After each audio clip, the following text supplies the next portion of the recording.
नमस्ते दोस्तों। Horror story with Bajrang में आपका स्वागत है।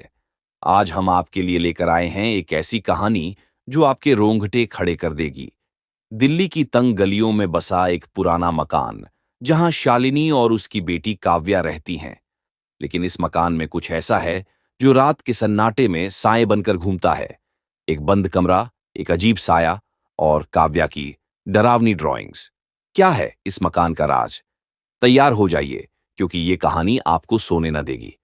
चलिए शुरू करते हैं। शाम के 7 बजे थे। दिल्ली के एक पुराने मोहल्ले नारायणा की तंग गलियों में एक छोटा सा मकान खड़ा था। मकान की दीवारें सीलन से भरी थीं और पपड़ी उतरता पेंट इसकी उम्र का सबूत देता था। गली के बाहर एक पुराना लैंपपोस्ट टिमटिमाता था, जिसकी मध्यम रोशनी से गली और भी रहस्यमयी लगती थी। इस मकान में रहती थीं शालिनी और उनकी 8 साल की बेटी काव्या। शालिनी एक अकेली मां थीं, जिनके पति रोहन 3 साल पहले एक सड़क हादसे में चल बसे थे। तब से वह और काव्या इस किराए के मकान में रह रही थीं।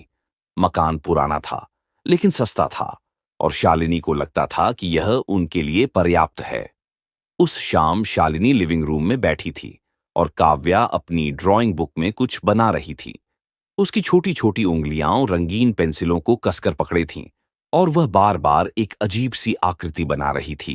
एक लंबा पतला साया जिसके चेहरे पर कोई आंखें नहीं थीं, बस एक काला खाली धब्बा। शालिनी ने काव्या की ओर देखा। उसकी बेटी पहले की तरह हंसती खेलती नहीं थी। पिछले कुछ हफ्तों से वह चुप चुप रहने लगी थी, और उसका ध्यान बार बार मकान के उस हिस्से की ओर जाता था जो अब बंद पड़ा था। काव्या, बेटा, ये क्या बना रही हो? शालिनी ने पूछा, अपनी आवाज को हल्का रखने की कोशिश करते हुए। काव्या ने बिना नजर उठाए जवाब दिया, वो जो रात को आता है। उसकी आवाज में एक ठंडक थी, जैसे वह कोई ऐसी बात कह रही हो जो उसे सामान्य लगती हो। शालिनी का दिल धक से रह गया। कौन आता है बेटा? उसने पूछा, अपनी आवाज में डर को छिपाने की कोशिश करते हुए। काव्या ने पेंसिल रोक दी और अपनी मां की ओर देखा। उसकी बड़ी बड़ी आंखों में कुछ ऐसा था जो शालिनी को बेचैन कर गया। वो जो उस कमरे के पास खड़ा रहता है। शालिनी ने एक गहरी सांस ली। उसने सोचा कि शायद काव्या का दिमाग कुछ ज्यादा ही चल रहा है। बच्चे अक्सर ऐसी बातें करते हैं, लेकिन उसकी बातों में कुछ ऐसा था जो शालिनी को परेशान कर रहा था। काव्या, कोई नहीं आता, तुम बस थोड़ा डर रही हो। चलो, ड्राइंग छोड़ो, मैं तुम्हारे लिए कुछ खाने को बनाती हूं। काव्या ने कुछ नहीं कहा। उसने अपनी ड्राइंग बुक बंद की और चुपचाप अपने बिस्तर पर बैठ गई। शालिनी रसोई की ओर बढ़ी, लेकिन उसका मन अशांत था। पिछले कुछ महीनों से काव्या का व्यवहार बदल गया था। वह बार बार उस पुराने कमरे की ओर देखती थी, जो मकान का वह हिस्सा था जिसे शालिनी ने बंद कर रखा था। पहले वह उनका बेडरूम था, लेकिन कुछ महीने पहले शालिनी ने उस कमरे को छोड़कर मकान के पीछे वाले हिस्से में शिफ्ट कर लिया था। कारण वह खुद भी ठीक से नहीं समझ पाई थी। उस कमरे में रहते हुए उसे हमेशा एक अजीब सी बेचैनी महसूस होती थी, जैसे कोई उसे देख रहा हो। रसोई में चाय बनाते हुए शालिनी ने खिड़की से बाहर देखा। गली सुनसान थी। लैंपपोस्ट की टिमटिमाती रोशनी गली को और डरावना बना रही थी। तभी मुख्य दरवाजे पर एक हल्की सी खटखटाहट हुई। शालिनी चौंक गई। इतनी रात को कौन हो सकता है? उसने खुद से बुदबुदाया। वह दरवाजे की ओर बढ़ी। कौन है? उसने जोर से पूछा। मैडम, मैं हूं, नीलम। बाहर से एक औरत की आवाज आई। नीलम? नीलम कौन? शालिनी ने दरवाजा खोलने से पहले सावधानी से पूछा। अरे मैडम, मैं नीलम, नर्स, डॉक्टर शर्मा के साथ काम करती थी। याद आया? मैं कुछ महीने पहले आई थी, जब काव्या बेबी को बुखार हुआ था। शालिनी ने राहत की सांस ली। उसे नीलम याद आई। वह पिछले साल आई थी, जब काव्या को तेज बुखार और पेट में दर्द हुआ था। नीलम ने उसका कोविड टेस्ट किया था। शालिनी ने दरवाजा खोला। सामने एक मध्यम कद की औरत खड़ी थी, चेहरा मास्क से ढका हुआ। उसने एक पुराना बैग पकड़ा हुआ था, और उसकी आंखें मास्क के पीछे से चमक रही थीं। नीलम, तुम? इतनी रात को? शालिनी ने हैरानी से पूछा। हाँ मैडम, बस थोड़ा काम था, मैंने सोचा आपसे मिल लूं। काव्या, बेबी कैसी है? नीलम ने अंदर कदम रखते हुए पूछा। वो ठीक है, बस थोड़ा बुखार था कुछ दिन पहले, अब ठीक है, शालिनी ने जवाब दिया, लेकिन उसकी आवाज में हिचकिचाहट थी। नीलम ने मास्क उतारा और शालिनी की ओर देखा। उसकी आंखों में कुछ ऐसा था जो शालिनी को असहज कर गया। मैडम, आपने काव्या का टेस्ट करवाया था ना? रिपोर्ट आई थी। हाँ, निगेटिव थी, शालिनी ने जल्दी से जवाब दिया। अच्छा, फिर भी मैडम, काव्या को एक बार हॉस्पिटल दिखा लीजिए। मुझे याद है, उसे बुखार के साथ पेट में दर्द भी था। ऐसा कुछ और हो रहा है क्या? नीलम ने पूछा, और उसकी आवाज में एक अजीब सी गंभीरता थी। शालिनी का चेहरा तन गया। नहीं, अब वो ठीक है, बस थोड़ा अजीब व्यवहार कर रही है। अजीब व्यवहार? नीलम ने भौहें चढ़ाईं। हाँ, वो बार बार पुराने कमरे की ओर देखती है, कहती है वहां कोई है। मैंने उस कमरे को बंद कर दिया है, लेकिन फिर भी। शालिनी ने अपनी बात अधूरी छोड़ दी। नीलम ने एक गहरी सांस ली। मैडम, मैं आज रात यहीं रुक सकती हूं? बस काव्या को देखना चाहती हूं, शायद कुछ समझ आ जाए। शालिनी को नीलम की बात अजीब लगी, लेकिन वह मना नहीं कर पाई। उसने नीलम को बैठने के लिए कहा और चाय बनाने चली गई। रसोई में खड़े खड़े उसका मन बेचैन था। नीलम का अचानक आना, काव्या का अजीब व्यवहार और उस बंद कमरे की बेचैनी, सब कुछ एक साथ उसके दिमाग में घूम रहा था। जब वह चाय लेकर वापस आई तो नीलम काव्या के पास बैठी थी। काव्या ने अपनी ड्राइंग बुक फिर से खोल ली थी और उसी पतले, बिना चेहरे वाले साए को बना रही थी। नीलम ने शालिनी की ओर देखा और धीरे से कहा, मैडम, काव्या कह रही थी कि वो किसी लड़के से बात करती है। क्या? शालिनी का चेहरा सफेद पड़ गया। कौन सा लड़का? काव्या, तुमने मुझे क्यों नहीं बताया? काव्या ने बिना नजर उठाए जवाब दिया। वो मम्मी को नहीं दिखता, वो सिर्फ मुझे दिखता है, रात को, उस कमरे के पास। शालिनी का दिल जोर जोर से धड़कने लगा। उसने नीलम की ओर देखा, जैसे कोई जवाब ढूंढ रही हो, लेकिन नीलम की आंखें अब और गहरी लग रही थीं, जैसे वह कुछ जानती हो जो शालिनी से छिपा रही हो। मैडम, आपने उस कमरे को क्यों बंद किया? नीलम ने धीरे से पूछा। बस, वहां रहते हुए मुझे अच्छा नहीं लगता था।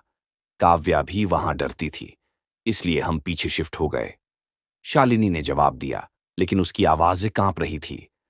और मकान मालिक, वो कब आए थे आखिरी बार? नीलम ने सवाल किया। मकान मालिक? वो तो कई महीनों से नहीं आए, कहते थे जल्दी आएंगे, लेकिन। शालिनी ने अपनी बात अधूरी छोड़ दी। उसे याद आया कि मकान मालिक मिस्टर गुप्ता ने एक बार फोन पर कहा था कि वह जल्दी आएगा, लेकिन फिर कभी संपर्क नहीं हुआ। नीलम ने एक लंबी सांस ली। मैडम, मुझे लगता है आपको उस कमरे को एक बार खोलकर देखना चाहिए, शायद कुछ समझ आए। शालिनी ने सिर हिलाया। नहीं, मैं वो कमरा नहीं खोलूंगी, काव्या को और डर लगेगा। लेकिन तभी काव्या अचानक उठी और पुराने कमरे की ओर चल पड़ी। शालिनी ने उसे रोकने की कोशिश की, लेकिन काव्या तेजी से उस बंद दरवाजे के पास पहुंच गई। उसने दरवाजे की कुंडी को छुआ और धीरे से कहा, वो बुला रहा है मम्मी। शालिनी का दिल जैसे रुक गया।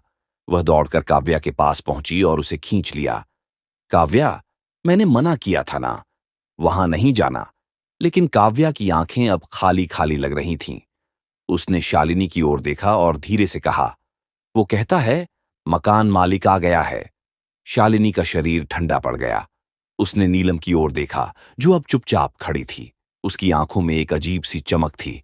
नीलम, ये क्या हो रहा है? शालिनी ने कांपती आवाज में पूछा। नीलम ने धीरे से कहा, मैडम, शायद आपको सच जानना होगा, लेकिन अभी नहीं, रात बहुत हो गई है, कल सुबह देखते हैं।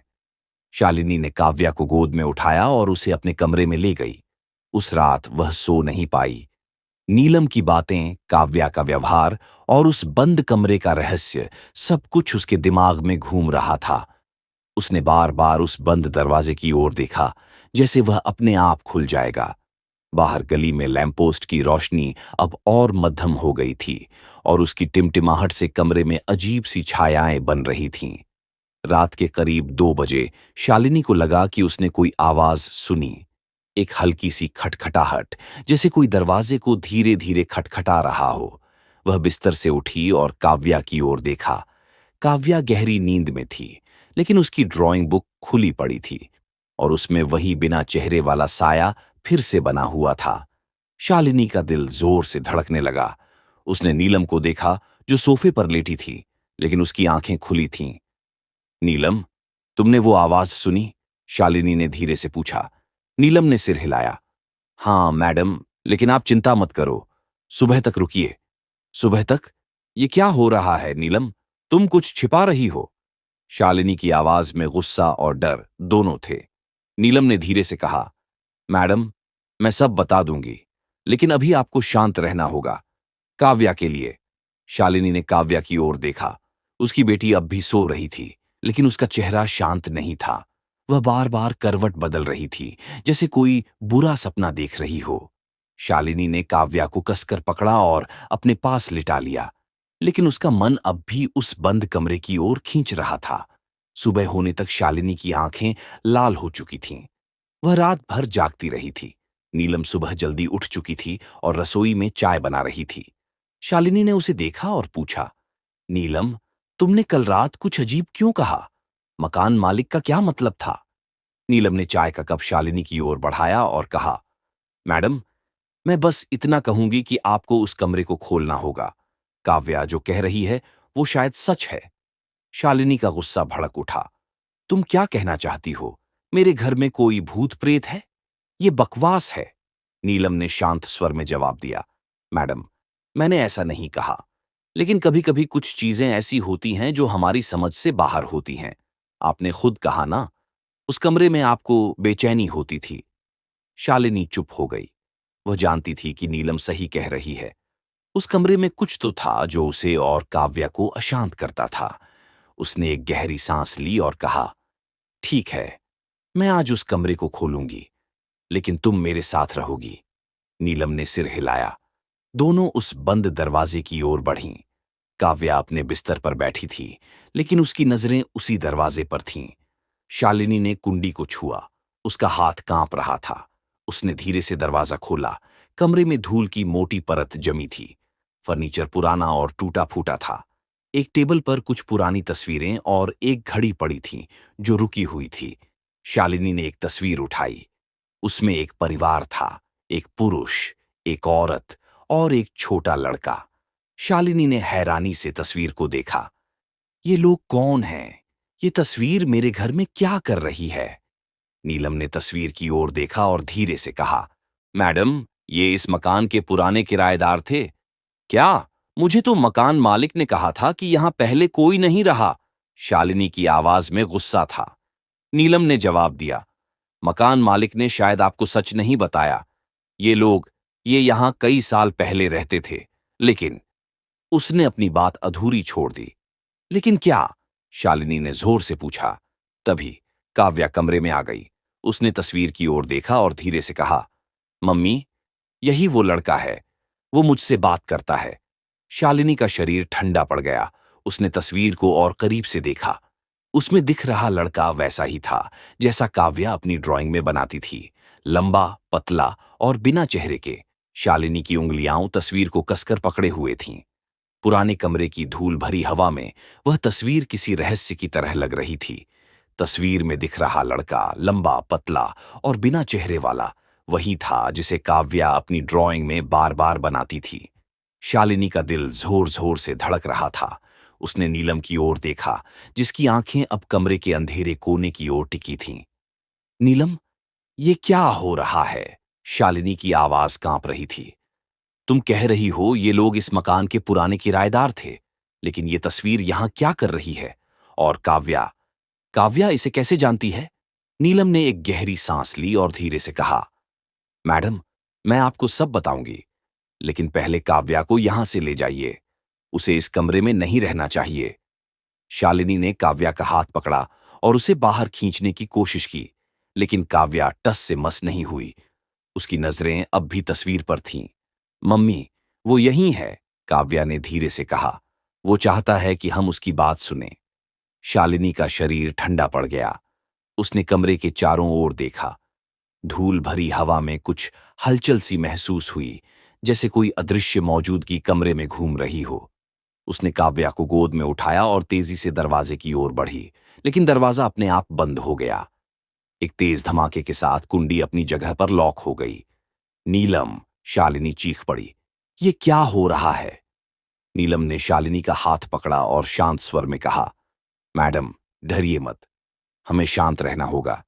जो भी यहां है वो हमसे कुछ कहना चाहता है। क्या कहना चाहता है? ये कोई भूत प्रेत है? मेरी बेटी को कुछ नहीं होना चाहिए नीलम। शालिनी की आवाज में गुस्सा और डर दोनों थे। नीलम ने काव्या की ओर देखा, जो अब भी तस्वीर को घूर रही थी। मैडम, ये कोई साधारण आत्मा नहीं है। ये मकान, इसकी अपनी कहानी है। और मुझे लगता है काव्या इसे देख सकती है क्योंकि। नीलम ने अपनी बात अधूरी छोड़ दी। क्योंकि क्या? शालिनी ने जोर से पूछा। नीलम ने एक पल के लिए आंखें बंद कीं, जैसे वह हिम्मत जुटा रही हो। मैडम, काव्या को कुछ ऐसा दिख रहा है जो हम नहीं देख सकते। बच्चे बच्चे कभी कभी ऐसी चीजें देख लेते हैं जो हमारी आंखों से छिपी होती हैं। शालिनी ने काव्या को कसकर पकड़ा। मेरी बेटी को कुछ नहीं होगा नीलम, तुम कुछ करो, हमें यहां से निकालो। तभी कमरे में एक ठंडी हवा का झोंका आया। टेबल पर रखी घड़ी, जो रुकी हुई थी, अचानक टिक टिक करने लगी। शालिनी और नीलम दोनों चौंक गए। घड़ी की सुइयां तेजी से घूमने लगीं, जैसे समय पीछे की ओर भाग रहा हो। तस्वीर शालिनी के हाथ से फिसलकर जमीन पर गिर गई और उसका शीशा टूट गया। काव्या ने अचानक चीख कर कहा, मम्मी, वो आ रहा है। शालिनी ने कमरे के कोने की ओर देखा। वहां धूल भरे अंधेरे में एक साया उभर रहा था, लंबा, पतला और बिना चेहरे वाला। उसकी मौजूदगी ने कमरे को और ठंडा कर दिया। शालिनी की सांसें रुक गईं। उसने काव्या को पीछे धकेला और चीखी, ये क्या है नीलम? ये कौन है? नीलम ने शालिनी का हाथ पकड़ा और कहा, मैडम, डरिए मत। हमें इसकी बात सुननी होगी। बात सुननी होगी? ये कोई इंसान नहीं है। शालिनी की आवाज में डर अब हद से गुजर चुका था। लेकिन तभी साय ने एक कदम आगे बढ़ाया। उसने कोई आवाज नहीं की, बस चुपचाप खड़ा रहा। काव्या ने शालिनी का हाथ कसकर पकड़ा और धीरे से कहा, मम्मी, वो गुस्सा नहीं है, वो बस हमें कुछ बताना चाहता है। शालिनी की आंखें आंसुओं से भर गईं। काव्या, तुम्हें कैसे पता? तुम इससे बात कर रही हो? काव्या ने सिर हिलाया। हाँ मम्मी, वो कहता है कि वो इस मकान का हिस्सा है, वो यहां से जा नहीं सकता। नीलम ने धीरे से कहा, मैडम, मुझे लगता है हमें इसकी कहानी जाननी होगी। ये साया, ये शायद उस परिवार का हिस्सा है जिसकी तस्वीर आपने देखी। शालिनी ने सिर हिलाया। नहीं, मैं ये बकवास नहीं सुनूंगी। मैं अपनी बेटी को लेकर यहां से जा रही हूं। उसने फिर से दरवाजे की ओर दौड़ लगाई, लेकिन दरवाजा अब भी नहीं खुला। उसने जोर जोर से कुंडी खटखटाई, लेकिन कोई फायदा नहीं हुआ। तभी कमरे में एक अजीब सी आवाज गूंजी, जैसे कोई फुसफुसा रहा हो। आवाज इतनी धीमी थी कि शब्द साफ नहीं हो रहे थे, लेकिन उसमें एक दर्द भरा स्वर था। नीलम ने शालिनी को रोका और कहा, मैडम, हमें इसे समझना होगा। अगर हमने इसकी बात नहीं सुनी तो ये हमें नहीं छोड़ेगा। शालिनी ने काव्या को कसकर गले लगाया और रोते हुए कहा, मेरी बेटी को कुछ नहीं होना चाहिए नीलम। मैं कुछ भी करूंगी, लेकिन काव्या को कुछ नहीं होना चाहिए। नीलम ने शालिनी के कंधे पर हाथ रखा और कहा, मैडम, मैं आपके साथ हूं, लेकिन हमें सच जानना होगा। इस मकान में कुछ हुआ था और वो सच शायद इस साए से जुड़ा है। तभी काव्या ने अचानक कहा, मम्मी, वो कहता है कि हमें उसकी मम्मी को ढूंढना होगा। शालिनी का चेहरा सफेद पड़ गया। उसकी मम्मी? ये क्या बकवास है काव्या? नीलम ने काव्या की ओर देखा और पूछा, काव्या, वो और क्या कहता है? काव्या ने कमरे के कोने की ओर इशारा किया, जहां साया अब भी खड़ा था। वो कहता है कि उसकी मम्मी यहां थी, लेकिन वो चली गई। वो चाहता है कि हम उसे वापस लाएं। शालिनी ने नीलम की ओर देखा। नीलम, ये क्या हो रहा है? तुम तो कुछ जानती हो। बताओ, इस मकान में पहले क्या हुआ था? नीलम ने एक लंबी सांस ली और धीरे से कहा, मैडम, मैंने आपको पहले नहीं बताया क्योंकि मुझे डर था कि आप डर जाएंगी। लेकिन अब शायद समय आ गया है। ये मकान, यहां कई साल पहले एक परिवार रहता था। एक माँ, एक बाप और उनका बेटा। कोविड के दौरान वो लोग बीमार पड़ गए, लेकिन उन्होंने हॉस्पिटल जाने से मना कर दिया। और फिर क्या हुआ? शालिनी की आवाज में बेचैनी थी। वो लोग वो लोग मर गए मैडम, इस मकान में। नीलम की आवाज भारी हो गई। मुझे डॉ शर्मा ने बताया था। वो इस परिवार को जानते थे। वो बच्चा, वो सिर्फ 9 साल का था। शालिनी का दिल जैसे रुक गया। उसने तस्वीर की ओर देखा जो अब जमीन पर पड़ी थी। तो तो ये साया वो बच्चा है? नीलम ने सिर हिलाया। हाँ मैडम, मुझे लगता है वो यहीं रुक गया। शायद उसे अपनी मां की तलाश है। शालिनी की आंखें आंसुओं से भर गईं। लेकिन इसका मेरी काव्या से क्या लेना देना? वो मेरी बेटी से क्यों बात कर रहा है? नीलम ने काव्या की ओर देखा और कहा, मैडम, बच्चे ऐसी चीजें देख सकते हैं जो हम नहीं देख सकते। काव्या शायद उसे देख सकती है क्योंकि वो मासूम है। तभी कमरे में फिर से वही फुसफुसाहट गूंजी। इस बार शब्द साफ थे। मम्मी, मुझे ढूंढो।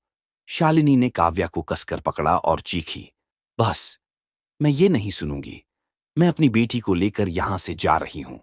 लेकिन तभी साय ने एक और कदम आगे बढ़ाया। उसकी मौजूदगी अब और गहरी हो गई थी। कमरे की हवा भारी हो गई थी, जैसे कोई अदृश्य शक्ति उन्हें जकड़ रही हो। शालिनी ने काव्या को गोद में उठाया और दरवाजे की ओर दौड़ी, लेकिन दरवाजा अब भी नहीं खुला। नीलम, कुछ करो! शालिनी चीख पड़ी। नीलम ने कमरे के कोने की ओर देखा और जोर से कहा, तुम जो भी हो, हमें बताओ, तुम क्या चाहते हो? साये ने कोई जवाब नहीं दिया, लेकिन तभी टेबल पर रखी घड़ी फिर से टिक टिक करने लगी। इस बार सुइयां और तेजी से घूम रही थीं। शालिनी ने देखा कि घड़ी की सुइयां 17 जुलाई 2020 को रुक गईं। उस तारीख को देखकर शालिनी का दिल धक से रह गया। उसे याद आया कि मकान मालिक ने उसे फोन पर कहा था कि वह उस दिन आएगा, लेकिन फिर कभी नहीं आया। नीलम, ये तारीख 17 जुलाई 2020, इसका क्या मतलब है? शालिनी ने कांपती आवाज में पूछा। नीलम का चेहरा सफेद पड़ गया। मैडम, यही वो दिन था जब वो मर गए। शालिनी की सांसें रुक गईं। उसने काव्या को और कसकर पकड़ा। तो तो ये साया वो बच्चा है, और वो हमें क्यों परेशान कर रहा है? नीलम ने धीरे से कहा, मैडम, वो परेशान नहीं कर रहा। वो मदद मांग रहा है। उसे लगता है कि आप उसकी मां को ढूंढ सकते हैं। तभी कमरे में एक और आवाज गूंजी। इस बार यह एक औरत की आवाज थी, दर्द भरी और टूटी हुई। मेरा बेटा, मेरा बेटा! शालिनी ने चारों ओर देखा, लेकिन कोई नहीं था। आवाज जैसे हवा में तैर रही थी।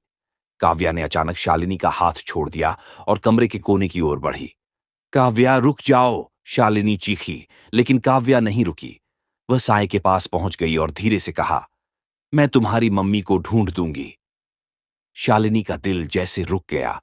उसने काव्या को खींचने की कोशिश की, लेकिन तभी कमरे में एक तेज रोशनी चमकी। शालिनी ने आंखें बंद कर लीं। जब उसने आंखें खोलीं, तो साया गायब था। लेकिन काव्या अब भी कोने की ओर देख रही थी, जैसे वह कुछ देख रही हो। काव्या, तुमने क्या देखा? शालिनी ने कांपते हुए पूछा। काव्या ने धीरे से कहा, मम्मी, वो चला गया, लेकिन वो कह रहा था कि हमें मकान मालिक से बात करनी होगी। शालिनी ने नीलम की ओर देखा। मकान मालिक? लेकिन वो तो कई महीनों से नहीं आया। नीलम ने धीरे से कहा, मैडम, मुझे लगता है मकान मालिक भी इस कहानी का हिस्सा है। हमें उसे ढूंढना होगा। शालिनी ने सिर हिलाया। नहीं, मैं अब और नहीं रुक सकती। मैं काव्या को लेकर यहां से जा रही हूं। लेकिन तभी दरवाजे पर फिर से खटखटाहट हुई। इस बार आवाज तेज थी, जैसे कोई जोर से दरवाजा पीट रहा हो। शालिनी और नीलम दोनों चौंक गए। कौन है? शालिनी ने जोर से पूछा। मैडम, मैं हूं, मकान मालिक। बाहर से एक भारी पुरुष आवाज आई। शालिनी का दिल जैसे रुक गया। उसने नीलम की ओर देखा, जिसका चेहरा अब और भी सफेद पड़ गया था। मकान मालिक? लेकिन वो तो... नीलम ने अपनी बात अधूरी छोड़ दी। शालिनी ने काव्या को गोद में उठाया और दरवाजे की ओर बढ़ी। उसने धीरे से दरवाजा खोला। सामने एक अधेड़ उम्र का आदमी खड़ा था। उसका चेहरा थका हुआ था और उसकी आंखों में एक अजीब सी उदासी थी। मिस्टर गुप्ता? शालिनी ने हैरानी से पूछा। हाँ मैडम, मैं बहुत दिनों बाद आया हूं। मुझे मुझे आपसे कुछ बात करनी है। मकान मालिक की आवाज में एक अजीब सी भारीपन था। शालिनी ने उसे अंदर बुलाया। मकान मालिक ने कमरे की ओर देखा और रुक गया। ये कमरा आपने इसे खोल लिया? उसने पूछा। हाँ, लेकिन आप इतने समय बाद क्यों आए? शालिनी ने सवाल किया। मकान मालिक ने एक गहरी सांस ली और कहा, मैडम, मुझे माफ करें। मैंने आपको इस मकान के बारे में सच नहीं बताया। ये मकान, ये मेरा था। लेकिन यहां जो हुआ, वो मैं कभी नहीं भूल सकता। शालिनी का दिल जोर से धड़कने लगा। क्या हुआ था यहां? मकान मालिक ने कमरे की ओर देखा और कहा, मेरा बेटा मेरा बेटा और मेरी पत्नी, वो यहीं मरे थे। कोविड ने उन्हें ले लिया। मैं उस समय यहां नहीं था। मैं हॉस्पिटल में था। जब मैं लौटा, सब खत्म हो चुका था। शालिनी की आंखें चौड़ी हो गईं। आपका बेटा? तो तो वो साया। मकान मालिक ने सिर हिलाया। हाँ मैडम, मुझे लगता है मेरा बेटा अभी भी यहीं है। वो अपनी मां को ढूंढ रहा है। नीलम ने चुपचाप कहा, मैडम, मैंने आपको बताया था, ये मकान, ये खाली नहीं है। शालिनी ने काव्या की ओर देखा, जो अब चुपचाप खड़ी थी। उसकी आंखें अब भी कमरे के कोने की ओर थीं। काव्या, तुम ठीक हो ना? शालिनी ने पूछा। काव्या ने सिर हिलाया और धीरे से कहा, मम्मी, वो अब खुश है। वो कहता है कि उसकी मम्मी मिल गई। शालिनी का दिल जैसे रुक गया। उसने मकान मालिक की ओर देखा, जिसकी आंखें अब आंसुओं से भरी थीं। मैडम, मैंने इस मकान को किराए पर इसलिए दिया क्योंकि मैं यहां नहीं रह सकता था। लेकिन मेरा बेटा, वो यहीं रुक गया। नीलम ने धीरे से कहा, मैडम, हमें इस परिवार को शांति देनी होगी। हमें उनकी आत्माओं को मुक्त करना होगा। शालिनी ने सिर हिलाया। लेकिन कैसे? मकान मालिक ने कहा, मैं एक पंडित को बुला सकता हूं। वो शायद कुछ कर सकें। उस रात मकान मालिक ने एक पंडित को बुलाया। पंडित ने मकान में एक छोटा सा हवन किया। कमरे में एक अजीब सी शांति छा गई। साए की मौजूदगी अब महसूस नहीं हो रही थी। काव्या ने पहली बार उस रात चैन से सोया। अगली सुबह शालिनी ने मकान मालिक से कहा, मैं यह मकान छोड़ रही हूं। मैं अपनी बेटी को यहां नहीं रख सकती। मकान मालिक ने सिर हिलाया। मैं समझता हूं मैडम, मुझे माफ करें। शालिनी और काव्या उस मकान को छोड़कर चले गए। लेकिन नीलम उस रात के बाद फिर कभी नहीं दिखी। जब शालिनी ने डॉ शर्मा से नीलम के बारे में पूछा तो उन्होंने कहा, नीलम, वो तो कोविड के दौरान मर गई थी मैडम। शालिनी का दिल जैसे रुक गया। उसने काव्या की ओर देखा, जो अब एक नई ड्राइंग बुक में फूल बना रही थी। लेकिन शालिनी के मन में एक सवाल हमेशा रह गया, नीलम कौन थी? और क्या वो साया वाकई चला गया था या अभी भी कहीं उनके साथ था?